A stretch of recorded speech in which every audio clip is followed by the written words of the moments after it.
할렐루야.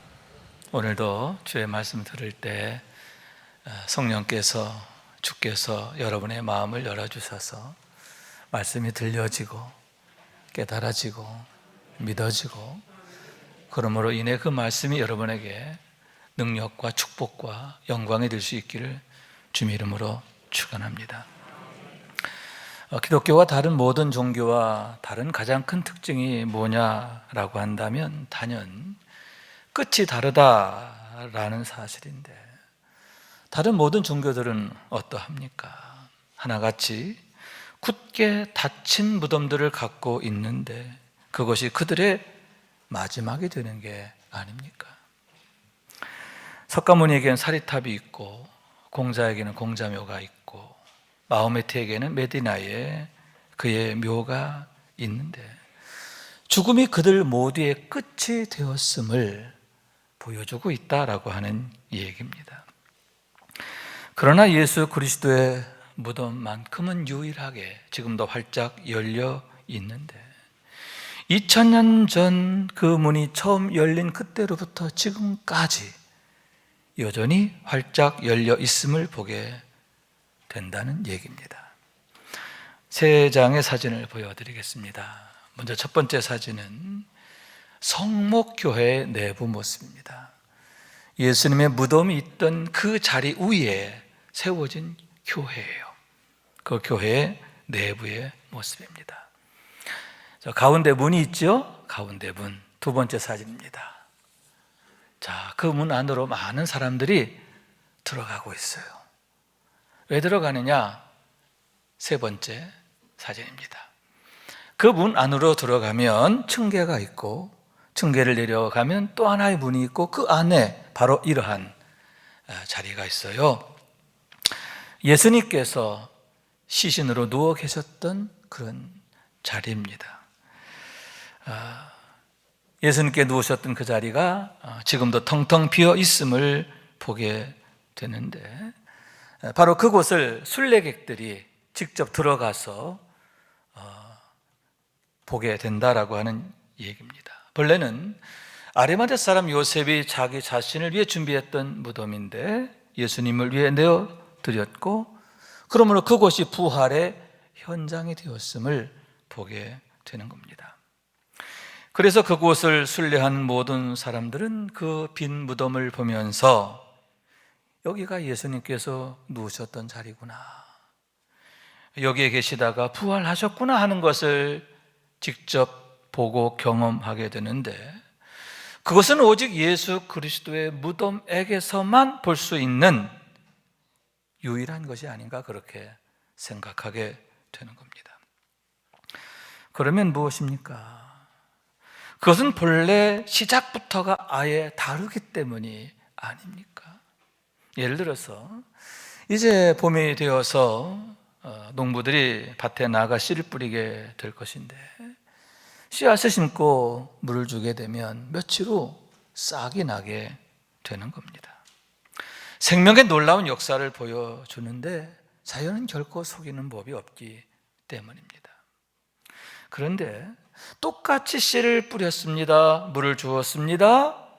그런데 전혀 싹이 날 기미가 보이지 않습니다. 무엇 때문이냐? 거기에 뿌려진 씨앗에 문제가 있는 거죠. 알곡이 아니라 쭉정이었기 때문입니다. 그와 같이 생명은 속이지 못하는데 오직 참 생명만이 싹을 틔우고 새 생명으로 다시 태어나게 됨을 보게 되는 겁니다. 그런 의미에서 예수님의 열린 무덤은 기독교가 무엇인가 하는 것을 한마디로 대변하는데 참 생명의 종교다라고 하는 사실입니다. 죽음의 종교, 죽음으로 가는 종교가 아니라 참 생명으로 가는 유일한 길임을 증표하는 것이다라고 하는 말씀입니다. 왜 예수님께서는 내가 곧 길이요 진리요 생명이라 하셨고 나로 말미암지 않고는 아버지께로 올 자가 없다 하셨는가? 왜 예수 그리스도만이 이 세상의 유일한 소망이며 기쁨이며 희망이 되시는가? 그 이유가 바로 거기에 있음을 보게 되는 겁니다. 여러분, 만약 예수님의 부활이 없다면 어떻게 되는 것입니까? 너무나 무섭고 끔찍한 일이 아닙니까? 그래서 바울은 이렇게 말하는 거예요. 그리스도께서 만일 다시 살아나지 못하셨으면 우리가 전파하는 것도 헛것이요 또 너의 믿음도 헛것이며 또 우리가 하나님의 거짓 증인으로 발견되리니 우리가 하나님이 그리스도를 다시 살리셨다고 증언하였습니다. 만일 죽은 자가 다시 살아나는 일이 없으면 하나님이 그리스도를 다시 살리지 아니하셨으리라. 아멘. 만약 예수 그리스도의 부활이 사실이 아니라면 너무나 끔찍하다고 하는 사실인데, 왜냐하면 우리의 믿음이 헛것이기 때문이죠. 우리가 거짓말장애가 되는 겁니다. 더욱 끔찍한 것은 우리가 여전히 죄와 사망 가운데 그대로 놓여 있게 된다는 사실인데, 너무나 무서운 일이 아닐 수 없는 거죠. 또한 예수님께서 거짓말장애가 되기 때문인데, 왜냐하면 예수님의 부활에 대한 말씀은 제자들이 만들어낸 게 아니라 예수님께서 직접 주신 말씀이기 때문이에요. 이때로부터 예수 그리스도께서 자기가 예루살렘에 올라가 장로들과 대제사장들과 서기관들에게 많은 고난을 받고 죽임을 당하고 제3일에 살아나야 할 것을 제자들에게 비로소 나타내시니라. 당신의 죽으심 뿐만 아니라 3일 만에 다시 살아나실 것에 대해서 누가? 예수님이 직접 말씀하셨다라고 하는 거예요. 그러므로 예수님의 부활은 당신이 바로 그리스도이심을 증거하는 것과 아울러 당신의 모든 말씀들이 확실함을 증거하는데 우리의 믿음과 소망을 확증하는 것이다 라고 하는 겁니다. 그래서 사도 바울께서는 예수 그리스도의 부활을 강력히 변증하는데 우선 게바에게 보이셨다 이렇게 말하고 있어요. 여기서 게바란 베드로를 말하는데 예수님께서 당신의 부활의 영체를 베드로에게 직접 보여주셨다 하는 그러한 얘기입니다. 또한 그 후에는 12제자와 그 후에 500의 형제에게 일시에 보이셨다라고 했는데 베드로에게 뿐만 아니라 12사도와 그리고 500의 형제에게 일시에 보이셨다 이렇게 말씀하고 있는 겁니다. 왜 일시에 보이셨을까? 그것이 사실인 것을 더 확증하기 위함인데 더욱 명확히 하시기 위함이다 그러한 얘기인 거예요. 그러므로 여러분, 그때 부활의 주님을 나의 주님으로 만난 사람들은 하나같이 예수님의 부활과 예수가 그리스도이심을 당당히 증거하게 되었는데 일평생 이를 위해서 살았고요, 그리고 이를 위해서 자기의 생명까지도 순교의 제단에 내어놓게 되었음을 보게 되는 겁니다. 사도 바울 역시 마찬가지입니다.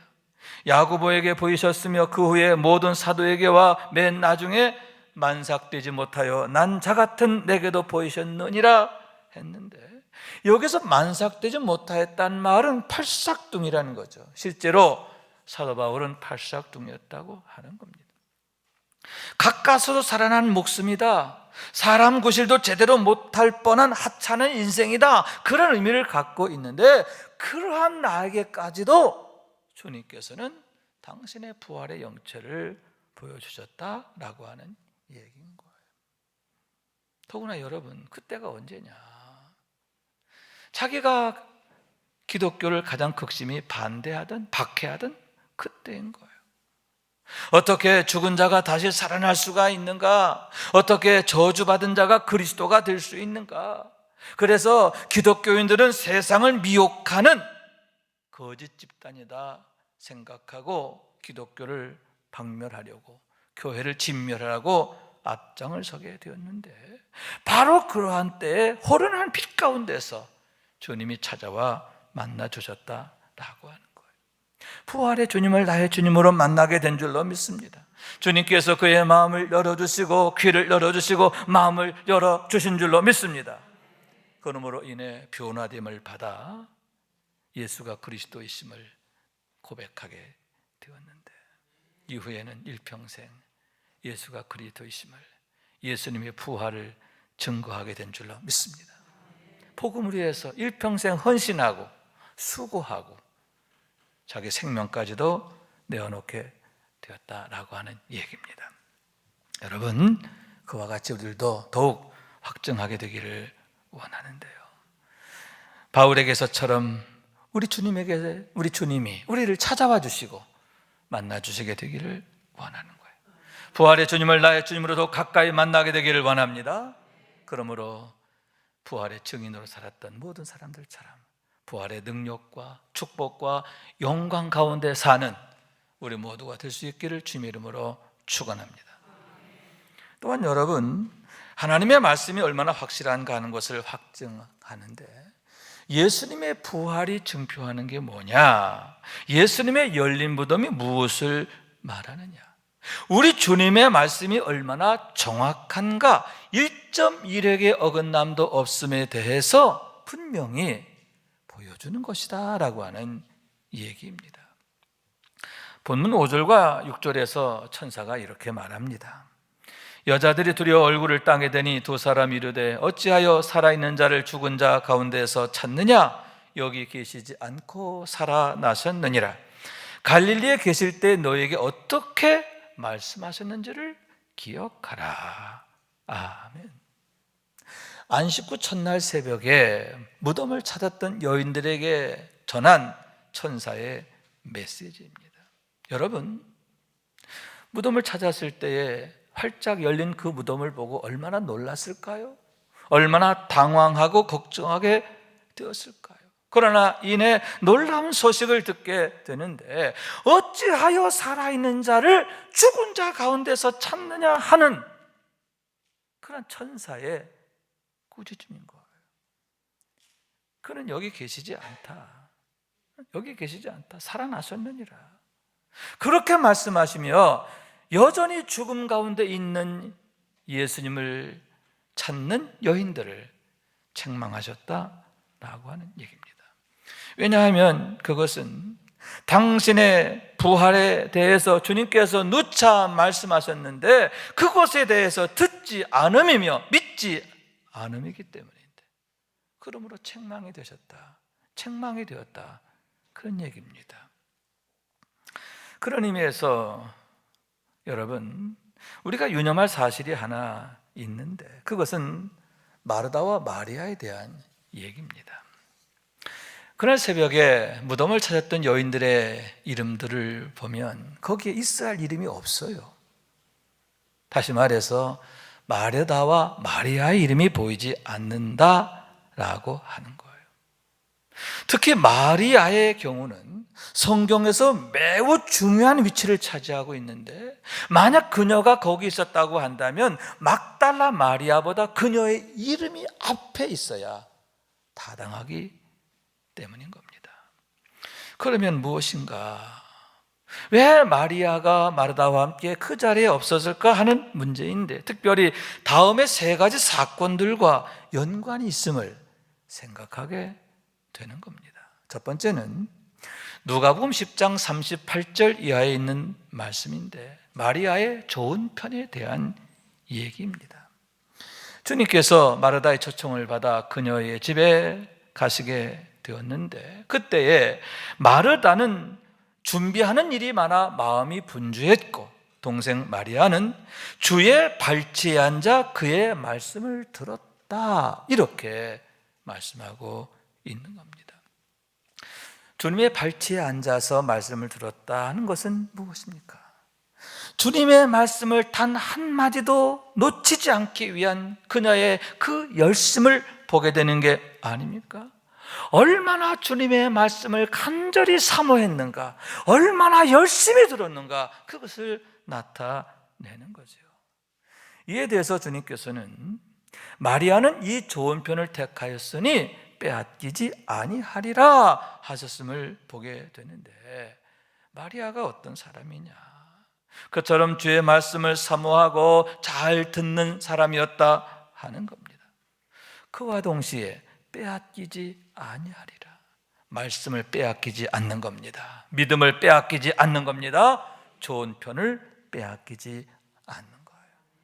마리아는 그런 사람이었다는 거예요. 두 번째는 요한복음 11장 1절 이하에 있는 얘기인데, 죽었던 나사로가 다시 살게 되는 사건에 대한 말씀입니다. 그런데 11장 45절에 보면 마리아에게 와서 예수께서 하신 일을 본 많은 유대인이 그를 믿었다, 이렇게 말씀하고 있는데, 그 얘기는 그 놀라운 기적의 한복판에 마리아가 있었음에 대한 얘기입니다. 주님께서 나는 부활이요 생명이니 나를 믿는 자는 죽어도 살겠고 무릇 살아서 나를 믿는 자는 영원히 죽지 아니하리라 하셨고, 내 말이 내가 믿으면 하나님의 영광을 보리라 하셨는데, 그 모든 말씀들이 자신의 눈앞에서 그대로 나타나짐을, 현실이 되는 것을, 능력이 되어짐을 그가 보고 경험하게 되었다는 그러한 얘기인 거예요. 또한 그때 주님께서 이렇게 기도하십니다. 아버지여, 내 말을 들으신 것을 감사하나이다. 항상 내 말을 들으시는 줄을 내가 알았나이다. 우리 주님이 기도하시는 것, 주님이 구하시는 것은 아버지께서 다 들으시는 것을 마리아는 보았다는 거죠. 그러므로 여러분, 세 번째 이야기인데, 마리아가 예수님의 머리에 향유를 부어드리게 되었음을 보게 되는 겁니다.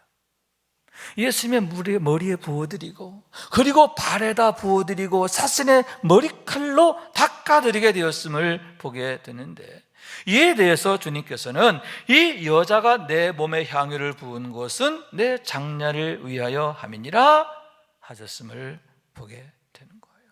여러분, 어떤 얘기냐? 마리아가 왜 주님의 머리에, 주님의 발에 향유를 부어드렸는가?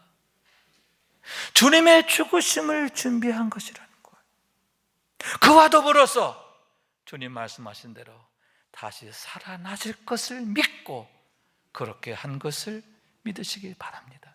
무슨 얘기냐 하면, 여러분, 마리아는 다른 제자들과 달랐습니다. 다른 여인들과 달랐습니다.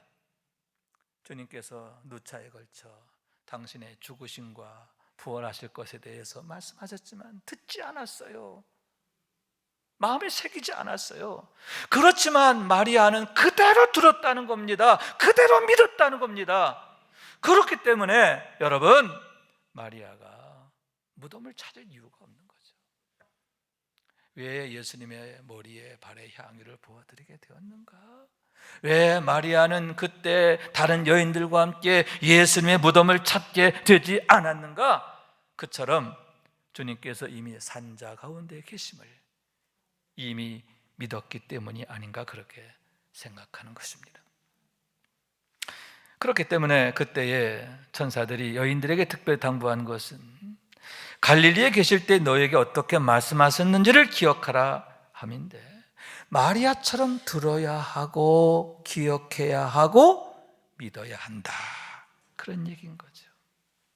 그러면서 재차 당부하십니다. 또 빨리 가서 그의 제자들에게 이르되, 그가 죽은 자 가운데서 살아나셨고 너희보다 먼저 갈릴리로 가시나니 거기서 너희가 배우리라 하라. 아멘. 갈릴리로 가라, 이렇게 전하라는 겁니다.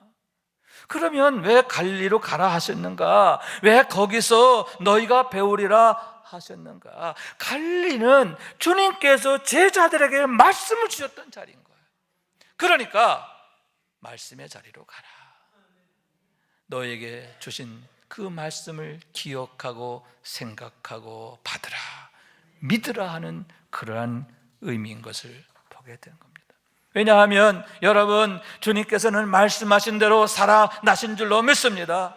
말씀하신 대로 응답하시고 역사하시기 때문인데, 그처럼 하나님의 약속은, 하나님의 말씀은 틀림이 없기 때문이다 라고 하는 거예요. 그래서 그 말씀의 능력을 믿었던 사람들은 하나같이 하나님의 능력을 경험하게 되는데, 예를 들면 사도행전 3장에 보면 성전 미문 앞에 앉아있던, 나면서부터 한 번도 걷지 못한 사람을 베드로가 일으켜 세우는 것에 대한 말씀이 있습니다. 그때 베드로가 이렇게 선포합니다. 나는 너에게 줄 은이나 금은 없다. 그러나 내게 있는 것으로 내게 주노니 나사렛 예수의 이름으로 명하노니 일어나 걸으라. 예수의 이름으로 일어나 걸으라 명령했을 때 여러분, 나면서부터 한 번도 걷지 못했던 그가 그 자리에서 벌떡 일어나 걷기도 하고 뛰기도 하며 하나님을 찬미하였다라고 말씀하고 있는 거예요. 여러분, 너희가 내 이름으로 무엇을 구하든지 내가 시행하리라. 주님이 주신 약속이지요. 여러분, 그 말씀을 믿었던 것이 아닙니까? 내 이름으로 구하면 내가 시행할 거야. 그 말씀을 기억하고 그 말씀을 믿고 예수의 이름으로 명했을 때 여러분, 그런 놀라운 응답을, 역사를 경험하게 되었다라고 하는 겁니다. 또한 사도행전 16장 25절 이하에 보면 바울과 실라에 대한 얘기가 있는데 그들이 빌립보 감옥에 갇혀 있을 때에 대한 얘기입니다. 한밤중에 그들이 기도하고 찬미했다라고 하는 말씀입니다. 여기서 한밤중이라고 하는 것은 시간적 의미도 있지만 또한 그들의 상황에 대한 얘기죠. 지금 그들이 처해 있는 상황이 최악이었다, 그러한 의미인데 그런 가운데서도 그들은 기도하고 찬미했다는 거예요. 무엇을 기도했습니까? 무엇을 찬송했습니까? 믿음으로 기도하고 믿음으로 찬송한 줄로 믿습니다. 감사함으로 기도하고 감사함으로 찬송한 줄로 믿습니다. 예수의 이름으로 기도하고 예수의 이름으로 찬송한 줄로 믿습니다. 그럴 때 놀라운 일이 일어나잖아요. 이에 갑자기 근치진이 나서 옥토가 움직이고 문이 곧 다 열리며 모든 사람의 메인 것이 다 벗겨진지라. 그들을 가두고 있던 옥문이 열리고 그들을 묶고 있던 착고가 풀어지게 된 줄로 믿습니다. 여러분, 너희가 내 이름으로 무엇을 구하면 내가 시행하리라.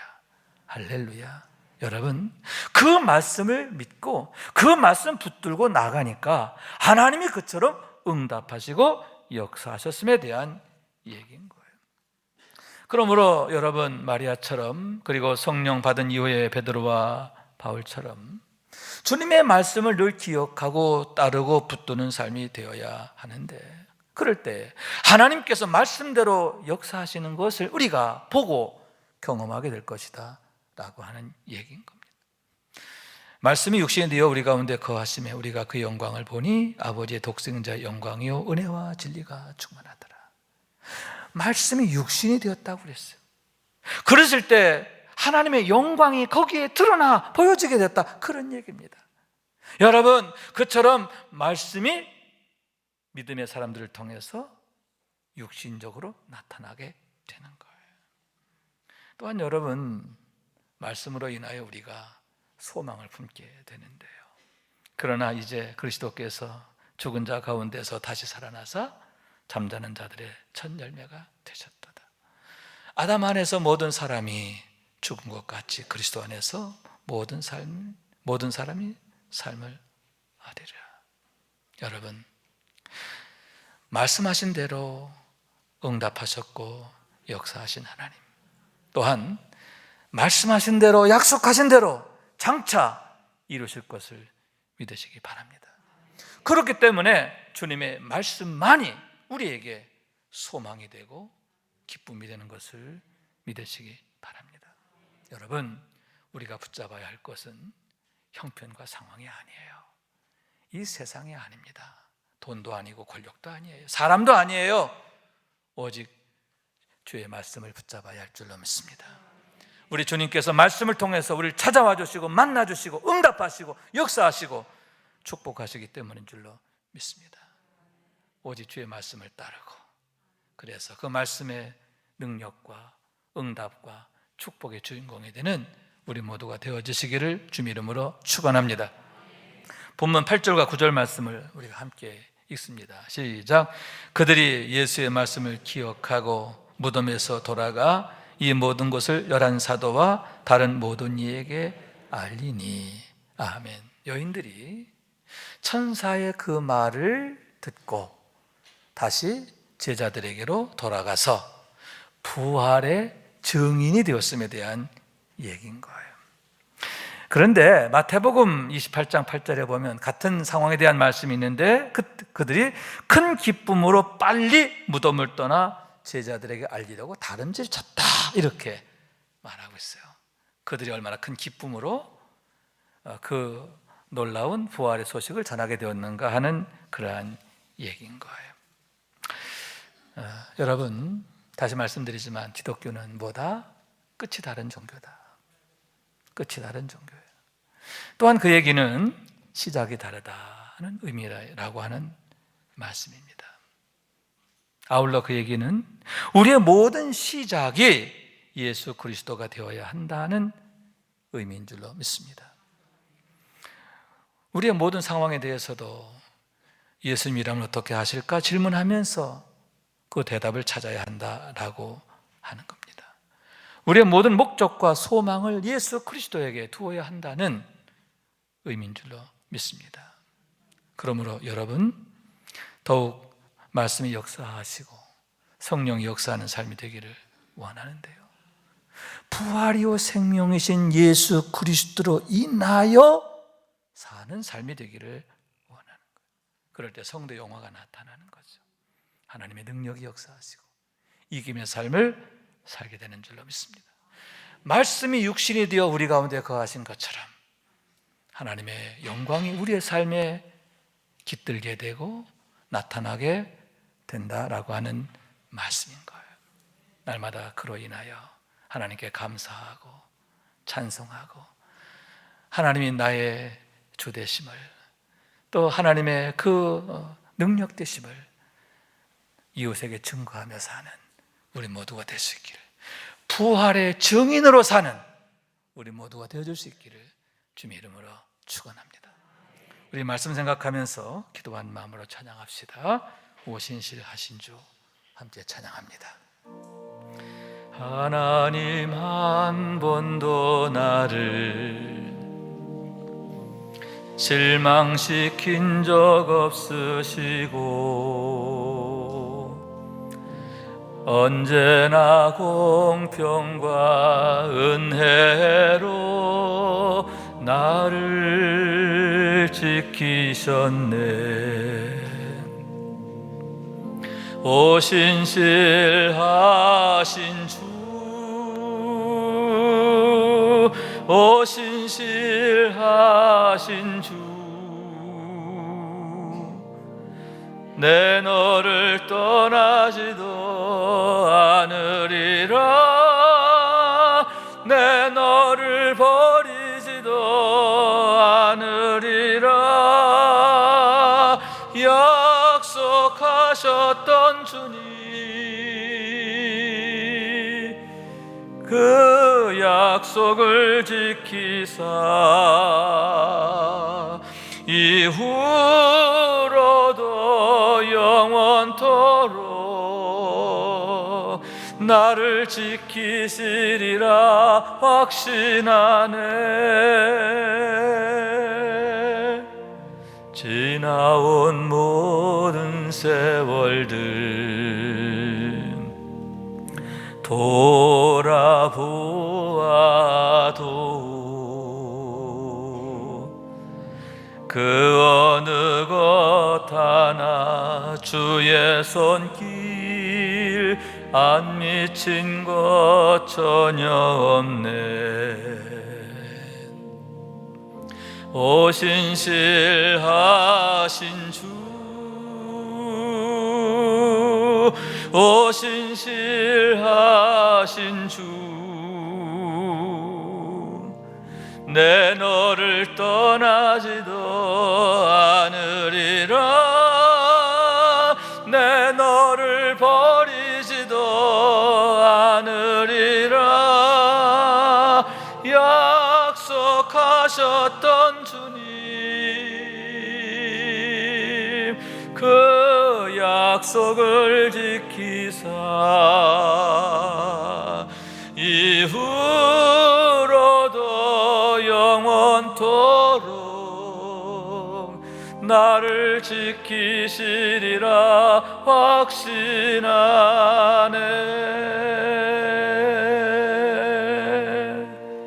아멘, 아멘. 여러분, 성경은 믿음으로 살았던 모든 사람들이 경험하게 된 응답에 대한 이야기잖아요. 그런데 여러분, 그 믿음의 사람들의 하나님, 과거의 하나님이 아니라 지금도 동일하게 살아계신 하나님, 우리 하나님 되시는 줄로 믿습니다. 그렇기 때문에 믿음의 사람들에게 응답하신 것처럼 지금도 응답하시고 장래에도 응답하실 줄로 믿습니다. 여러분, 약속의 말씀 붙들고 날마다 하나님을 기대하며 믿음으로 나아가는 우리 모두가 될 수 있기를, 오직 믿음으로 사는 우리 모두가 될 수 있기를 주님의 이름으로 축원합니다.